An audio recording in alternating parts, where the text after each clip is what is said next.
एक ऐसी राजकुमारी जिसके अपने ही माँ बाप एक रहस्यमय जादू की वजह से राक्षस बन गए थे और अब पूरे राज्य को बचाने की जिम्मेदारी उसी के कंधों पर थी। ये कहानी है लुम्बरिया नाम के एक जादुई राज्य की, जहाँ हर कोई अपनी राजकुमारी एलियन से बहुत प्यार करता था। लेकिन कुछ समय पहले महल में एक जादुई अजीब घटना हुई जिसने राजा और रानी को डरावने राक्षसों में बदल दिया। उस दिन के बाद एलियन की पूरी जिंदगी बदल गई। अब वो राजकुमारी होने के साथ साथ अपने माता पिता की भी देखभाल कर रही थी।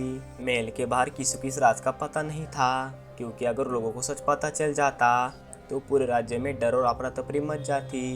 एलियन हर दिन उम्मीद करती थी कि कोई ना कोई इलाज मिल जाए, लेकिन समय बीतता जा रहा था। उम्मीद अब भी खत्म नहीं हुई थी। एलियन ने अपने राज्य का एक जासूस पहले ही काले जंगल में भेज दिया था, जहाँ सूर्य और चंद्रमा के महान ज्ञानी रहते थे।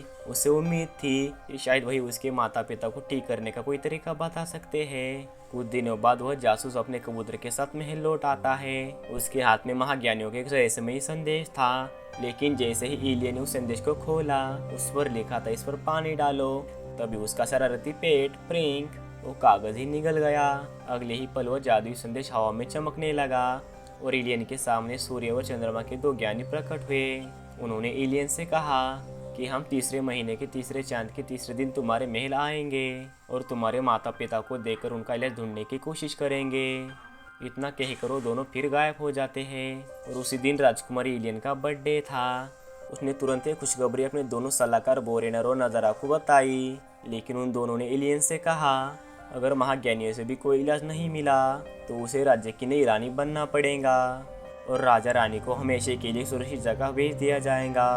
शाम को पूरे राज्य में एलियन का बर्थडे मनाया जा रहा था, तो भी एक बड़ा मेंढक राज्य में आता है और उसके मुंह से वो दो महाज्ञानी बाहर निकलते हैं। शुरुआत में उन्हें लगा कि शायद राजा और रानी आज व्यवहार कर रहे होंगे, लेकिन जैसे ही उन्होंने उन्हें सचमुच मॉन्स्टर बने देखा, वो दोनों घबरा गए।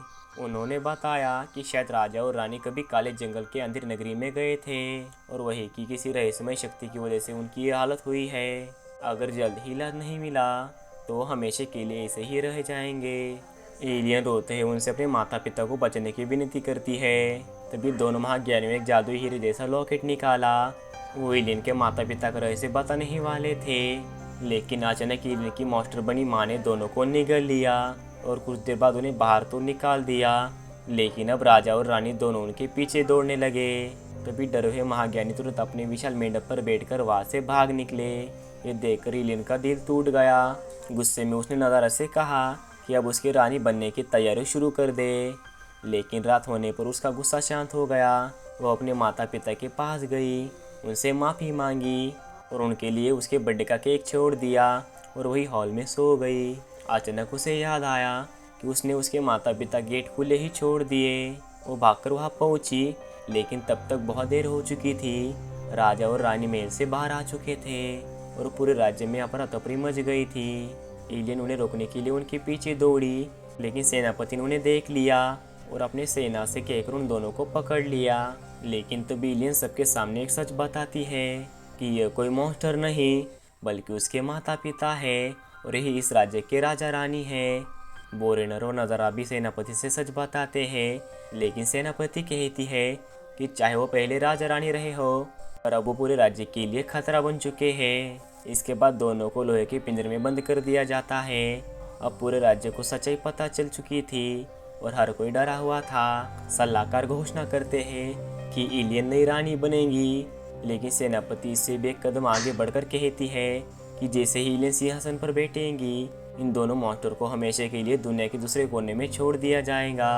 एलियन ये सुनकर टूट जाती है, क्योंकि वह किसी भी कीमत पर अपने माता पिता को खोना नहीं चाहती थी। तभी फ्लिंक के मुंह से वो जादुई लॉकेट बाहर गिरता है। एलियन उसकी मदद से फिर से महाज्ञानियों से संपर्क करती है और उनसे वापस आने के लिए विनती करती है, लेकिन पिछली घटना से दोनों डरे हुए थे। दोनों ज्ञानी मना कर देते हैं। तब एलियन कहती है अगर मैं ही आपके पास आ जाऊँ तो। यह सुनकर दोनों मान जाते हैं और बताते हैं कि यह जादुई लॉकेट उसे सीधे उनके पास ले आएगा।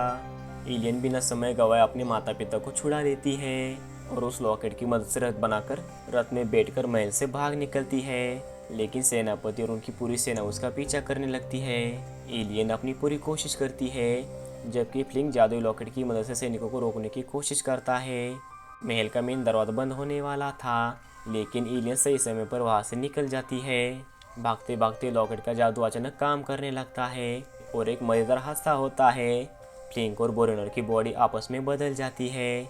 इस अफरा तफरी का फायदा उठाकर एलियन आखिरकार सेनापति को चकमा देती है और अपने माता पिता के साथ उस रहस्यमय काले जंगल में पहुंच जाती है, जहां सूर्य और चंद्रमा के दोनों महाज्ञानी उसका इंतजार कर रहे थे। अब एलियन को एक ऐसा रहस्यमय सच पता चलने वाला था जो उसके माता पिता के राक्षस बनने की असली वजह थी, और वही सच पूरे राज्य की किस्मत बदल देगा।